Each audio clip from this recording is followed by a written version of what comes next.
Radio.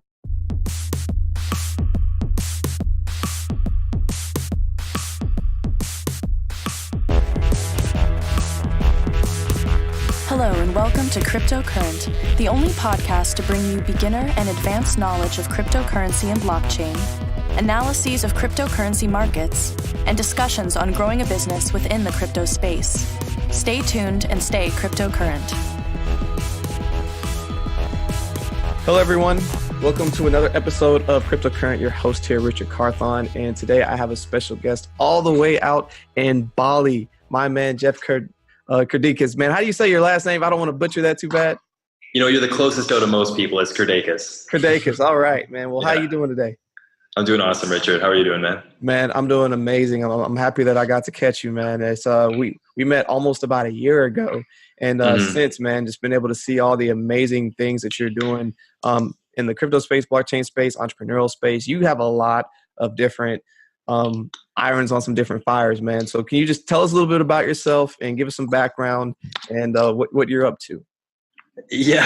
Like you say, I'm definitely like a serial entrepreneur. I have a lot of things going on. Like my background really wasn't anything that kind of like lured me into entrepreneurialism. I started as a firefighter. Was one of the youngest firefighters to get on in my city, like ever.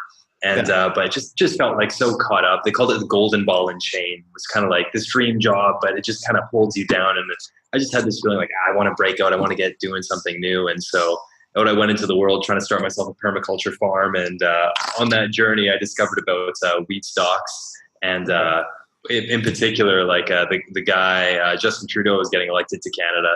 And I'm like, okay, well, wheat stocks are going to be a huge hit here. So I threw a bunch of investment into there. And that kind of kickstarted my journey into the whole investment and entrepreneurial space. And since then, it's just been an addiction for serial entrepreneurialism, for sure. I just really love bringing ideas and creativity into reality. I think a lot of people like working with their hands and building with their hands. And I guess if I was to summarize myself, I'd be, I guess you could say like a structure architect, just like systems of people and organizations. I really nerd out on that stuff. So yeah. No, that's good to know, man. You and just as you said, I know you've kind of just been all over the place, and just even your insertion into the investment world is very unique in how you got into that. So of course you started there, and then somehow you got into cryptocurrency and blockchain. So tell us, like, how did you get involved and started in this space? Yeah, well, I had known about Bitcoin for a long time, but it had never really kind of blown my hair back much. But then once Ethereum came around, I realized, okay, this blockchain there's a lot more to this than just a payment network. Right. And so as soon as I realized, hey, Ethereum actually allows us to remove middlemen and to totally reinvent the way that our world does finance, does interactions, does supply chain management, pretty much any system that has a middleman, including banking. It's like, well, you can remove that now. And so I just thought, well, this is the future. And like, there's no way we can go back. I like the cat's out of the bag. And so I spent really, like, I no exaggeration, the next 2 months after I found out about Ethereum, awake till like 4 a.m. is when I like had my shutdown time. Just researching Ethereum and just really nerding out on it. So I kind of have that addictive personality. So when I was like, this is the next big thing. And so I went really heavy, really fast. Yeah. So interesting that you bring up Ethereum because, again, disclaimer for everyone listening, this is not financial advice. I'm a big fan personally of Ethereum and just what they're building, man. There's so much being built on top of Ethereum to where I'm just like, it has to work. It's either going to work really well or it's going to fail, crash and burn. But like, there's just way too much being put into this for it like not to succeed, which is, I think, awesome. Yeah, I mean, it is a little bit of a race against time right now because, like you say, there's so much being built on top of Ethereum. And if they don't scale fast enough, we're going to congest the network again, like we saw with CryptoKitties. It only takes one big app that has a high transaction throughput, and it's clogged. And so, proof of stake, they're saying that should be around this by the end of the month or something like that. But I don't know how many times we've heard that story. I know. I think proof of stake was supposed to be out like 2 years ago or something. So it's just been like, they've been dragging their feet. But yeah, I tell you what, if proof of stake goes through without a hitch, Ethereum the price is just going to go through the roof because right now, EOS is just such a big competitor to Ethereum. I know a lot of people FUD EOS, but it does a great job. So yeah, for anyone who's new, Ethereum is just really slow right now. And this new upgrade that they're potentially getting within a month could bring them back to number one really quickly. Yeah, shoot them up. And as you said, clogging up the network.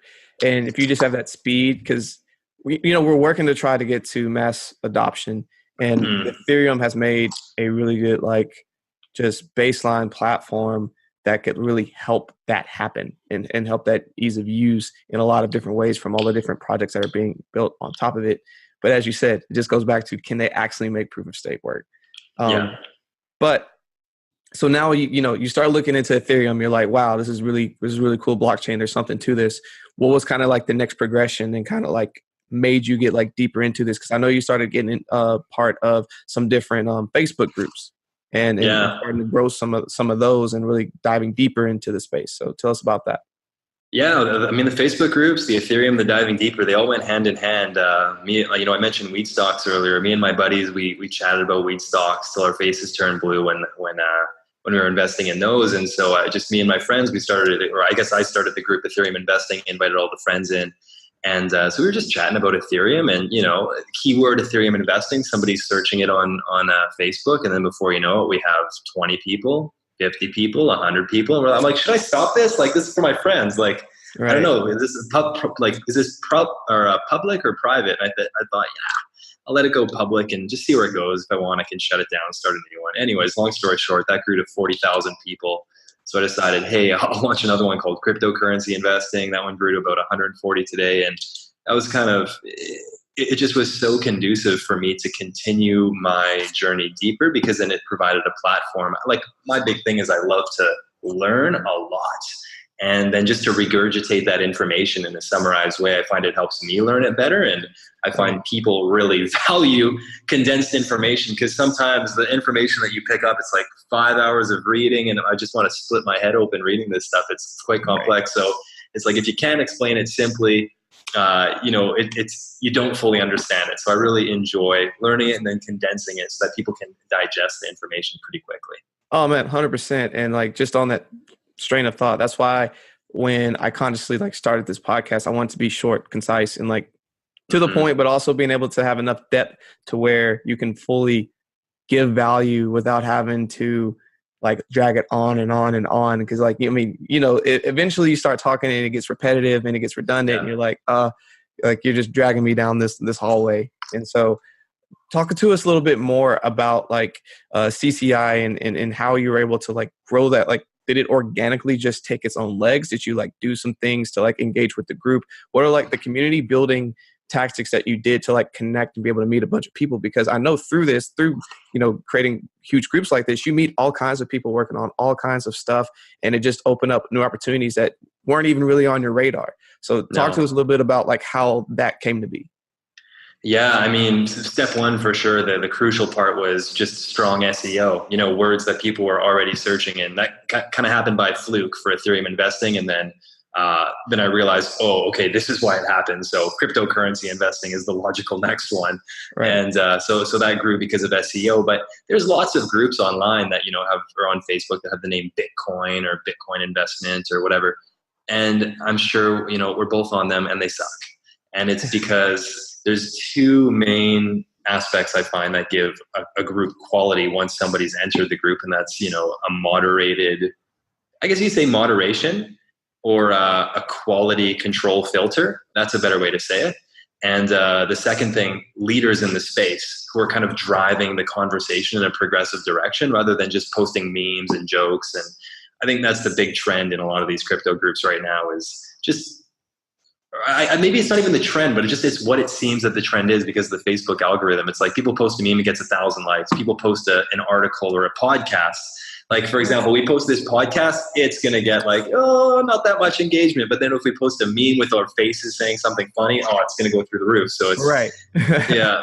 I don't know. It's this weird dynamic that I'm kind of playing with. Just, I don't want to ramble on too much, but I thought it was really funny is how I've been structuring my posts recently is, and this is maybe good for people who are looking for better engagement in their content. I'll hook them in with a meme that's related to the content, and then I'll post the content below or in the description or in the comments, and it gets way more engagement than if I just went in heavy with the content. It's like Gary Vaynerchuk's jab, jab, punch technique. It's like jab him with the funny, punch him with the content. When the whole time you're adding value, it's just like, it's becoming so hard to add value to people these days. It's like attention deficit disorder.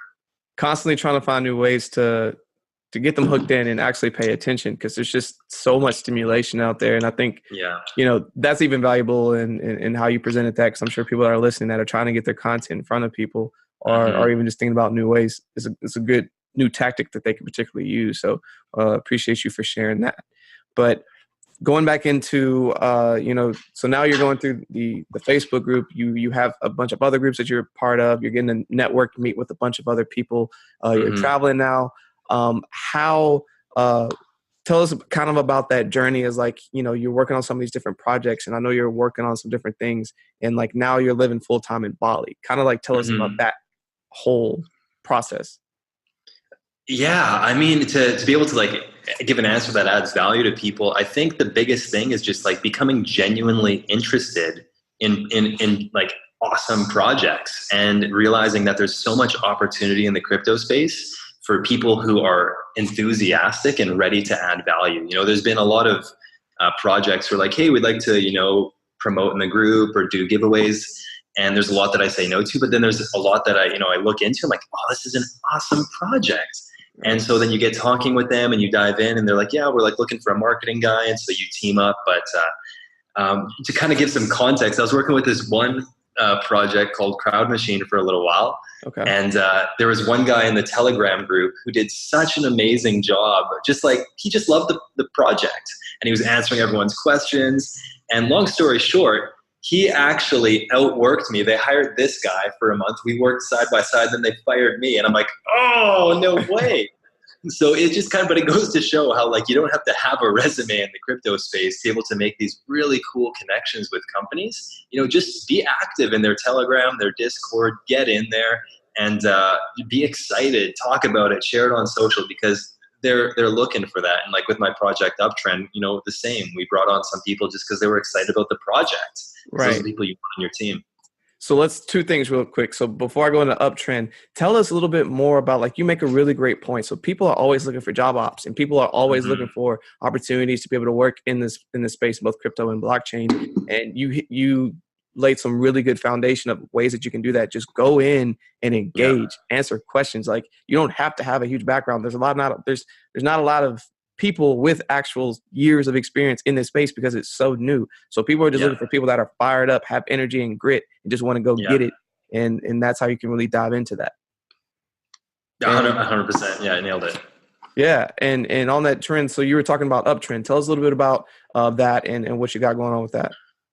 Yeah, so Uptrennd kind of was born of although we have a big Facebook social media network, it was born out of a distaste for Facebook, really, and how, they're leaking our data, they're censoring our information, and they're really giving us nothing in return. You're not making anything. So the whole idea of Uptrennd is, keep your data secure and get paid for the content that you're providing, and have a platform where it's full freedom of speech. So on Uptrennd, every time, it's kind of like right now it looks similar to Reddit. So every time you get an upvote on a post or a comment, you're earning one up token, which is equivalent to around 5 US cents, but you can level your account up. Like, there's gamification things. It can be worth like 15 cents per upvote or more. So like, we've had guys making, within the first 2 months of our like beta launch, like 1,800 US. So wow. It's just like, it's the whole idea. The reason why I created Uptrennd is because I feel it would be so cool and empowering to be able to allow, people like yourself, who is a content creator or an artist or a musician or, a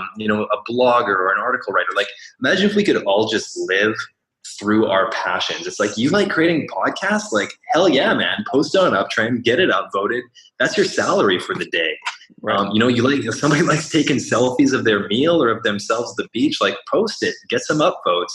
And so that's the big idea, is that I think, our world's so interconnected now. We're living online, and I feel that the next progression is, we're going to be able to like kind of move our jobs into these areas that we actually enjoy. You kind of already see it with Instagram influencers, but Uptrennd wants to take it in like a more holistic direction, I guess you could say.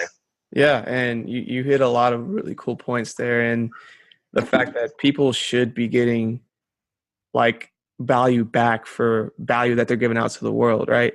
So if there's a way that, even through the gamification, because I think that is a huge market in itself, because people really vibe with that and can connect with it, but also to be able to receive salary, the fact that someone, you said in the first, couple weeks or a couple months was able to make $1,800, like that's like, you know what I'm saying? Like that's it motivates people that are already doing what they love to like, wow, I can turn this into something that is sustainable. And I think you're really on to something here. And it's going to be cool to see this progress over time and what you got going with it.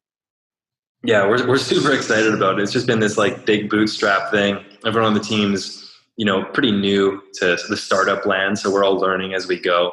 But it's been a lot of fun for sure. We're all bootstrapping our faces off with just minimum funding. But it's been a fun game. One of my favorite quotes, and maybe Tony Robbins who said it, or who knows, maybe it's just super common. Resources you have that's important, but it's how resourceful you can be that's important. And so that's kind of been our big staple. Mm-hmm. Good, man. And if there's one thing I know about you, you're resourceful. And on that thought of resourcefulness, man, like I know that you've seen a lot of projects over the years and that there's probably a couple that are on your radar right now. Is there one in particular that like has your attention and you're like, man, like people need to be paying attention to this outside of Ethereum? For sure. I mean, there's definitely a few. If I was going to go for one right now, one that I'm particularly diving in on is called Emanate. And so this is essentially, you could see it as like Spotify 2.0. And to just give a quick overview of it, imagine if, you're an artist and you're collaborating with XYZ musician, like how do you know right now who gets paid out for what? And it takes years to get paid out. So as soon as you collaborate, it's put into the smart contract, put into the song. And then every time a song gets listened to, you instantaneously get micropayments. It's just such a smooth way to do it. So it's like, there's no reason that a musician would ever upload to Spotify except for reach, obviously. And the Emanate platform, they just released their alpha demo on their disc. Like you can probably find it somewhere, but it looks awesome. So I'm really excited to see where they take it. I think music is something that, is like just a staple and that people that really connect with. I love music. So I'm kind of nerding out on Emanate right now. No, it makes sense. It's very practical. And the fact that I know that's a huge issue for a lot of musicians. I personally know that, getting paid and just figuring out like who gets paid what and like all the collaborations and everything that's with it. And if you can simply put that aside and like you're basically constantly getting this royalty on deck and you can like go to your platform or backend infrastructure and see that's huge. Mm-hmm. Can you say the name of that one more time? Emanate. So it's EMANATE. And then I think it's like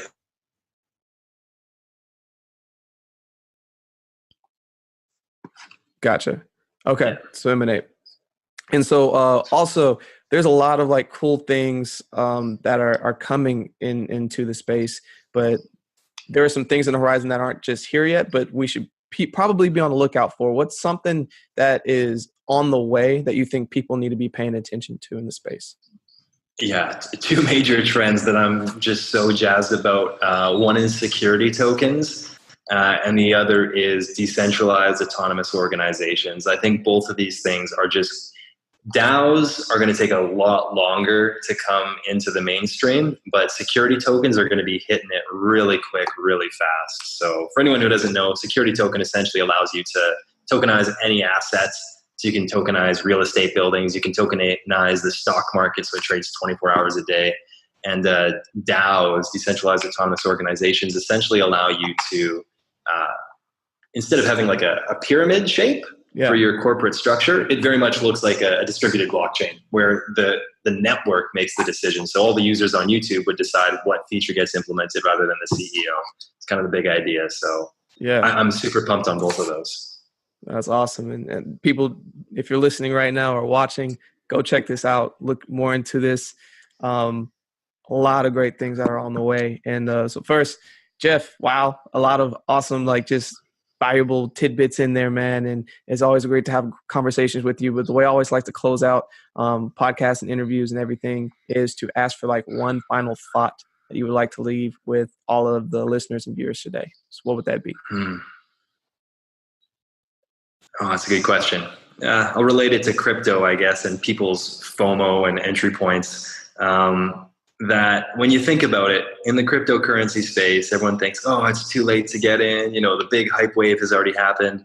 An interesting thought to think about is how many people on a daily basis use Bitcoin or cryptocurrencies for payment transactions, or how many people use decentralized applications or security tokens or DAOs. In percentage, it's less than 0.01. And so in my mind, until we're at 50%, 60, 70% adoption, we have so much room to the upside, yada, yada, not investment advice, but we got a lot of room to grow. It's going to be a crazy next few years. I'm really excited about it. Yeah, oh, absolutely. And I appreciate that final thought, because I agree. We're still, like, if you look at, the bell curve, we're still at early movers, right? I don't even think we're at like first adopters. We're still at early movers. And so we're only 10 years in. There's still so much more to come. But man, I appreciate you so much for being on the show today. What are some different ways that people can connect with you? You can connect, you know what, best way, I'll just pump my own platform right now. Uptrennd.com, 2 N's, and just search my name, Jeff. I'll be right there, and connect with me on Uptrennd. It's the best spot. Perfect. Well, I'll make sure I include that in the show notes. But again, Jeff, all the way from Bali, man, a pleasure having you on the show today. And man, we'll have to do this again in the future. Would love it, Richard. Thanks a lot for having me, man. All right, man. Appreciate it. This has been another episode of Crypto Current, bringing you one step closer to becoming a crypto and blockchain aficionado. We look forward to giving you the latest in crypto news and analyses next week. Stay crypto current.